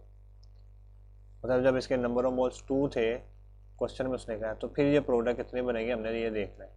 दोनों को प्रोडक्ट निकाल कर देखी तो ये x1 था x 2 2 4, इसकी 4 मोल प्रोडक्ट आ रही है, इसकी 3.3, कम कौन सी 3.3, कौन बना रहा है सोडियम, तो फिर हमारे पास जो प्रोडक्ट है वो 3.3 बनेगी और लिमिटिंग रिएक्टेंट सोडियम होगा, क्योंकि ये कम प्रोडक्ट बना रहा है, तो सोडियम हमारे पास लिमिटिंग रिएक्टेंट होगा। इस तरह आपने चेक करना है लिमिटिंग रिएक्टेंट कौन सा होगा। अगला सवाल फिर वही है लिमिटिंग रिएक्टेंट वाला, अब यही आएंगे। When the benzene is burned in free supply of air, जब हम एयर की सप्लाई में बेंजीन को बर्न करते हैं, it produces carbon monoxide and water. हम लिख लेते हैं पहले कि C6H6, थोड़ा बड़ा करके लिखते हैं C6H6। जब ऑक्सीजन में बर्न करते हैं तो हमारे पास कार्बन डाइऑक्साइड और वाटर बनती है। तो इसमें अगर देखें बैलेंस करें तो यहाँ पर कार्बन 1 है और यहाँ पर 6 है, मगर यहाँ पर ऑक्सीजन 2 है और यहाँ पर 1 है। पहले हम कार्बन को बैलेंस करें तो यहाँ पर अगर मैं 2 लगा दूँ तो 2 6 12 और ये यहाँ पर भी 12 कार्बन हो गए। अब देखें हाइड्रोजन को 2 तिया ये 6 दूने 12 और यहाँ पर 2 ही हैं, तो अगर मैं इसको लिखूँ 6 तो 6 दूने 12, अब ये पूरे हो गए। अब मैं ऑक्सीजन को देखूँ तो 12 दूने 24 और 6 30, तो यहाँ पर अगर मैं 15 लिखूँ 15 दूने 30, ये पूरे हो गए, हमारे पास बैलेंस केमिकल इक्वेशन हो गए। अब वो कह रहा है कि अगर हमारे पास कार्बन डाइऑक्साइड और हाइड्रोजन बन रहे हैं, 80 ग्राम बेंजीन है जो कि रिएक्ट करती है विद 240 ग्राम ऑफ हाइड्रोजन से ऑक्सीजन से सॉरी, तो द लिमिटिंग रिएक्टेंट इज, तो बताना है बेंजीन के ऑक्सीजन लिमिटिंग रिएक्टेंट कौन सा है। वही मेथड दोनों को कंपेयर करना है प्रोडक्ट से, C6H6 को पहले प्रोडक्ट कार्बन डाइऑक्साइड से कंपेयर कर लेते हैं, किससे मर्जी कर सकते हैं आप, ठीक है, और फिर हम ऑक्सीजन को कार्बन डाइऑक्साइड से कंपेयर कर लेंगे दोनों रिएक्टेंट को, ठीक है। अब देखते हैं दोनों रिएक्टेंट में से किसका ज़्यादा अहम काम है, मतलब अहम काम से मुराद कम प्रोडक्ट कौन बनाएगा, वही लिमिटिंग रिएक्टेंट होगा, उसका ज़्यादा अहम काम होगा। देखिए बेंजीन बैलेंस केमिकल इक्वेशन के मुताबिक 2 मोल्स है, तो कार्बन डाइऑक्साइड 12 मोल है। अब बेंजीन को उसने क्वेश्चन में कितना कह दिया 80 ग्राम बेंजीन का, number of moles is equal to mass over molar mass, mass उसने दे दिया 80 ग्राम, तो मैस हमने लिख दिया 80 ग्राम। बेंजीन का मोलर मैस कितना होगा, C6H6, ये इसका फॉर्मूला था बेंजीन का। 12 कार्बन का मैच कितना होगा, एक कार्बन का होता है 12 multiply 6, 12 multiply 6, 12 5 the 60, 72, 72 plus 6 hydrogen 78, 78 नहीं तो ये तकरीबन 80 के करीब हो जाएगा, क्योंकि ये हाइड्रोजन का 2.108 होता है, तो वो 80 के करीब हम ले लेते हैं इसको। तो मैस ओवर मोलर मैस भी 80 ले लेते हैं, तो ये आपके पास आ जाएगा 1। मतलब जब 1 मोल बेंजीन होगी तो फिर जो है कार्बन डाइऑक्साइड कितने बनेगी, देखते हैं। x इज इक्वल टू, ये x 2 से मल्टीप्लाई होगा और 1 12 से, तो 12 भी आ जाएगा, 2 उधर जाके 12 से डिवाइड होगा, तो हमारे पास आंसर आ जाएगा 6 मोल बनेगी बेंजीन के हवाले से। ऑक्सीजन के हवाले से देखते हैं, ऑक्सीजन जब 15 मोल है, कार्बन डाइऑक्साइड 12 मोल बन रही है, ठीक है। अब ऑक्सीजन को उसने हमें दे दिया 240 ग्राम, ठीक है। Number of moles is equal to mass over molar mass. Mass उसने दे दिया हमें 240, मोलर मैस ऑक्सीजन का होता है 32, ठीक है 32। तो इसको अगर 4 से डिवाइड करें तो 4 6 24, 4 8 24, इसको फिर 2 से डिवाइड करें, 2 3 6 2 4 8, ठीक है। तो अब ये 30/40 आपके पास आंसर आएगा।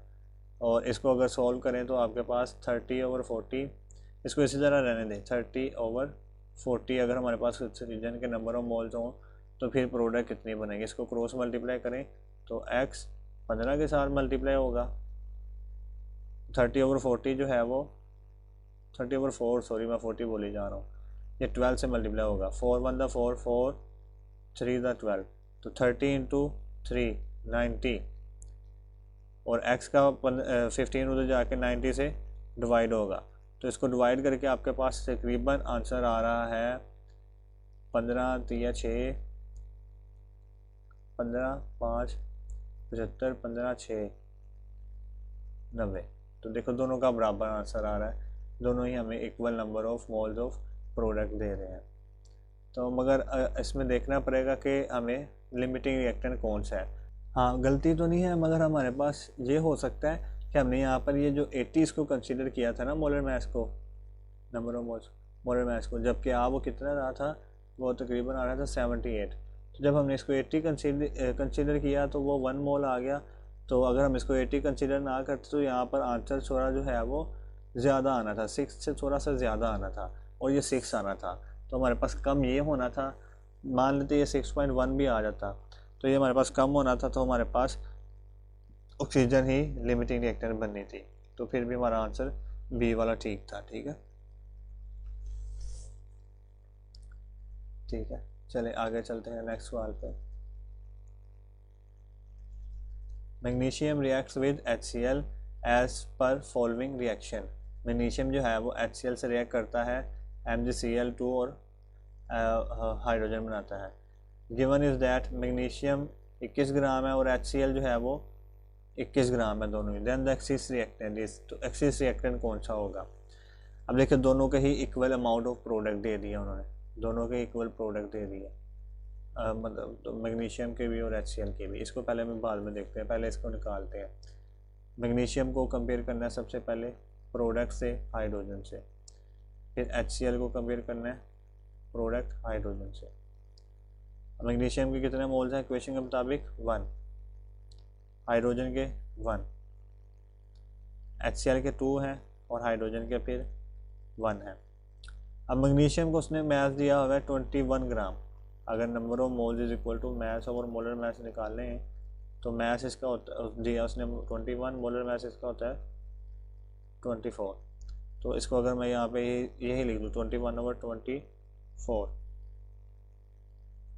और ये प्रोडक्ट कितनी बनेगी ये कैलकुलेट करूँ तो ये आ जाएगा x इंटू 1 x, और 21/24 ही हमारे पास आंसर आ जाएगा। इसको मैं सही तरह से लिख लूँ 21/24, ये x मैग्नीशियम के हवाले से आएगा। फिर हमारे पास आएगा HCl का, HCl अगर 2 मोल है तो हाइड्रोजन 1 मोल है, मगर उसने कहा HCl 21 ग्राम ही है। तो नंबर ऑफ मोल्स HCl के मैस 21 ग्राम दिया उसने। मोलर मैस HCl का कितना होता है 1 प्लस 35.5 कितना हो गया 36.5। तो 1/36.5 इसको इसी तरह लिख लेते हैं 21/36.5 इसके नंबर ऑफ मोल्स है। और ये कितने निकलेंगे क्रॉस मल्टीप्लाई करने पे x इंटू 2, तो 21/36.5 ठीक है। और ये 2 उधर जाके 36.5 से मल्टीप्लाई होगा 21/36.5 मल्टीप्लाई 2, तो ये आपके पास आंसर आएगा 21/17 तो नहीं आएगा 36 और 36 72 73 21/73 आपके पास आंसर आएगा। मतलब ये हमें number of moles of product देगी 21/73, ये देगी 21/24। देखें जिसका डिनोमिनेटर बड़ा होगा उसकी वैल्यू सबसे छोटी आएगी, मतलब HCl के हवाले से वैल्यू सबसे छोटी आएगी और इसके हवाले से वैल्यू बड़ी आएगी। तो जो जिसके HCl के हवाले से वैल्यू छोटी आ रही है तो मतलब number of moles of product कम आएंगे, मतलब लेस प्रोडक्ट बनेगी। और लेस प्रोडक्ट बनेगी तो इसी को हम क्या कह देंगे फिर लिमिटिंग रिएक्टेंट, इसी को कह देंगे लिमिटिंग रिएक्टेंट कह देंगे। तो लिमिटिंग रिएक्टेंट हमारे पास HCl आ जाएगा। मगर उसने क्या पूछा है एक्सिस रिएक्टेंट, एक्सिस में कौन सा होगा। तो जब लिमिटिंग HCl होगा तो एक्सिस में कौन सा होगा, एक्सिस में फिर मैग्नीशियम होगा। एक लिमिटिंग होता है और एक एक्सिस में होता है, तो मैग्नीशियम एक्सिस में होगा। 24 gram of each carbon and oxygen react to form carbon dioxide, the amount of unreacted element left behind. हमारे पास ये कार्बन है और ऑक्सीजन है, ये हमें रिएक्ट करके दे रहे हैं कार्बन डाइऑक्साइड। वो कह रहा है कि दोनों ही 24 ग्राम है, ठीक है। और बताएंगे अनरिएक्टेड मतलब जो एलिमेंट बच जाएगा उसका कितना मैस बच जाएगा, ये बताना है हमने, ठीक है। सबसे पहले तो देखें हमें तो पहले ये बताना पड़ेगा कि मैस किसका बचेगा, मतलब लिमिटिंग रिएक्टेंट कौन सा होगा जो ख़त्म हो जाएगा और एक्सिस कौन सा होगा जो बच जाएगा। तो ये तो पहले पता करना पड़ेगा कि बचेगा कौन, मतलब एक्सिस रिएक्टेंट कौन होगा वो पहले पता करना पड़ेगा। तो लिमिटिंग वो होता है जो कम प्रोडक्ट बनाए और एक्सिस वो होता है जो ज़्यादा प्रोडक्ट बनाए। तो हम पहले देखते हैं दोनों को कंपेयर करके, कार्बन को भी कार्बन डाइऑक्साइड से कंपेयर करने हैं और ऑक्सीजन को भी कार्बन डाइऑक्साइड से कंपेयर करना है। कार्बन को जो कंपेयर करोगे तो ये 1 मोल है, तो ये भी 1 मोल ही है बैलेंस केमिकल इक्वेशन के मुताबिक। अब कार्बन का मैस है 24, number of moles is equal होता है mass 24 over molar mass carbon का 12, तो 2 आंसर आएगा। मतलब जब ये 2 मोल है तो कार्बन डाइऑक्साइड के कितने मोल बनेंगे, 2 ही मोल बनेंगे, ठीक है, 2 ही मोल बनेंगे। एक्स से भी आप सॉल्व कर सकते हो, एक्स लगा कर तो 2 1 2 ही आएगा। उसके अलावा फिर ऑक्सीजन के अगर हमारे पास क्वेश्चन में उसने क्या नंबर ऑफ मोल्स निकालने, तो उसके ऑक्सीजन का भी 24 ग्राम ही दिया है, तो 24 ओवर 32 आपके पास 6/8, 6/8 को सॉल्व करें तो 3/4। तो जब ये हमारे पास क्वेश्चन के मुताबिक बैलेंस केमिकल इक्वेशन के मुताबिक ये जब 1 मोल है तो कार्बन डाइऑक्साइड भी 1 मोल ही है, जबकि अगर ये 3/4 मोल है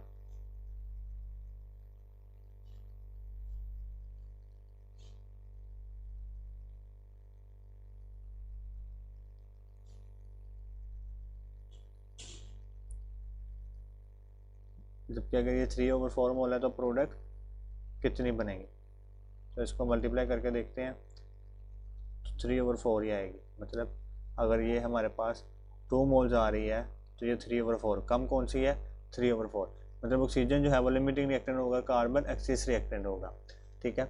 अब हमने देखना है कि कार्बन जो है वो कितना बाकी बचेगा, तो हम कार्बन और ऑक्सीजन को आपस में रिएक्ट करेंगे जो रिएक्टेंट्स हैं। देखें अब कार्बन हमारे पास जो है वो टोटल 2 मोल, उसको भी छोड़ें। हम देखेंगे अगर हमारे पास ऑक्सीजन बैलेंस केमिकल इक्वेशन के मुताबिक जो यूज़ हो रहा है वो कितना है, वो 3/4 मोल यूज़ हो रहे हैं, ठीक है, 3/4 मोल यूज़ हो रहे हैं। तो हम इसको 3/4 मोल्स ये यूज़ हो रहे हैं, तो अगर ये 1 मोल यूज़ हो रहे हैं तो सॉरी एक मिनट देखें, ऑक्सीजन बैलेंस केमिकल इक्वेशन के मुताबिक अगर 1 मोल यूज़ हो रहा है तो कार्बन डाइऑक्साइड भी 1 मोल यूज़ हो रहा है। और अगर ये ऑक्सीजन जो है वो 3/4 मोल यूज़ हो रहा है, यहाँ पर देखें 3/4 मोल हमने यूज़ किया, तो कार्बन डाइऑक्साइड भी 3/4 मोल ही यूज़ होगा। मतलब 2 मोल में से 3/4 मोल यूज़ हो जाएगा, बाकी कितना बच जाएगा। पहले हम 2 में से 3 माइनस कर देते हैं 3/4 को, तो आपके पास आंसर क्या आएगा, 4 to the 8 माइनस 3/4, आपके पास आंसर आ जाएगा 5/4। और 5/4 को अगर डिवाइड करें तो आपके पास आएगा 1.25। 5/4 को अगर डिवाइड करें तो 1.25 आएगा। मतलब नंबर ऑफ मोल्स हमारे पास कार्बन के जो बाकी बच जाएंगे वो होंगे 1.25 मोल। 3/2 में से जो 0.75 है वो यूज़ हो गया, बाकी क्या बच गए 1.25 मोल। अब इसको अगर हम सॉल्व करें 1.25 मोल्स को, या फिर हम इसको 5/4 ही रहने दें, इसको नंबर ऑफ मोल्स को मैस में कन्वर्ट करने के लिए number of moles is equal to mass over molar mass. Number of moles 3/4, mass हमें चाहिए, मोलर मैस इसका 12 होता है, इधर जाके ये मल्टीप्लाई होगा, मैस आ जाएगा हमारे पास 12 × 3/4, 12 × 12 12, 12 दूने 12 × 12 12, नहीं सॉरी 4 × 1 4, 4 3 × 12, तो 3 3 × 9। मतलब हमारे पास ये जो 1.25 मोल्स हैं वो यूज़ हुए थे ना, तो हमारे पास जो मैस यूज़ हुआ वो 9 ग्राम हुआ कार्बन का। और अगर हम टोटल कितना था 24 ग्राम, तो 24 माइनस 9 कर दे तो हमारे पास 15 ग्राम बाकी बचा हुआ है। 15 ग्राम हमारे पास आंसर आ जाएगा। अब ये लास्ट सवाल है जिसमें यील्ड का सवाल है। 5.6 gram carbon monoxide is heated with excess of oxygen to form carbon dioxide, what is the theoretical yield in the grams. मतलब ये इससे नेक्स्ट वाला लास्ट होगा, इसमें हम थ्योरेटिकल यील्ड निकालनी है। ये हमारे पास इक्वेशन है, कार्बन मोनोऑक्साइड बन रही है। कार्बन मोनोऑक्साइड को हमने कंपेयर करना है कार्बन डाइऑक्साइड से, carbon monoxide carbon dioxide. Equation के मुताबिक कार्बन मोनोऑक्साइड जब 2 मोल है तो कार्बन डाइऑक्साइड भी 2 मोल है, मतलब ये 2 मोल है तो ये भी 2 मोल है। अब वो कह रहा है 5.6 ग्राम, 2 मोल से क्या मुराद है कार्बन मोनोऑक्साइड की, कि कार्बन मोनोऑक्साइड का 2 मोल्स, मतलब 1 मोल का मैच कितना होता है कार्बन मोनोऑक्साइड का, कार्बन का 12, ऑक्सीजन का 16, 28। 2 से क्या मुराद होगी, मल्टीप्लाई कर दो उसको 2 से, 2 से मल्टीप्लाई किया तो आपके पास 56, तो 56 इसका मैस आ गया। और मोलर इसका निकालें अगर 2 मोल का, कार्बन डाइऑक्साइड का 1 मोल का होता है 44, मल्टीप्लाई 2 किया तो 88, हमने मैस में कन्वर्ट कर दिया। अब कह रहा है अगर 5.6 ग्राम में ये हुई कार्बन मोनोऑक्साइड, तो फिर इसकी थ्योरेटिकल कहते हैं ये इक्वेशन से कितने मोल बनेगी इसकी कार्बन डाइऑक्साइड, इसी को हम थ्योरेटिकल यील्ड कहते हैं।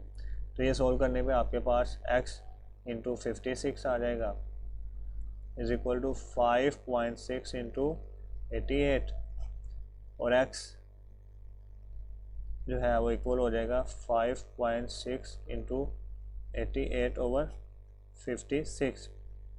और ये पॉइंट ख़त्म करेंगे नीचे 10 आ जाएगा, ये पॉइंट ख़त्म हो जाएगा, 56 से कैंसिल, ये 10 ऊपर चले जाएगा, 88 मल्टीप्लाई 10 की पावर -1, इसको ख़त्म करेंगे तो 8.8 आंसर आएगा। मतलब 8.8 हमारे पास थ्योरेटिकल यील्ड आ जाएगी इसकी। बनेगी असल कितनी, वो एक्चुअल यील्ड होगी।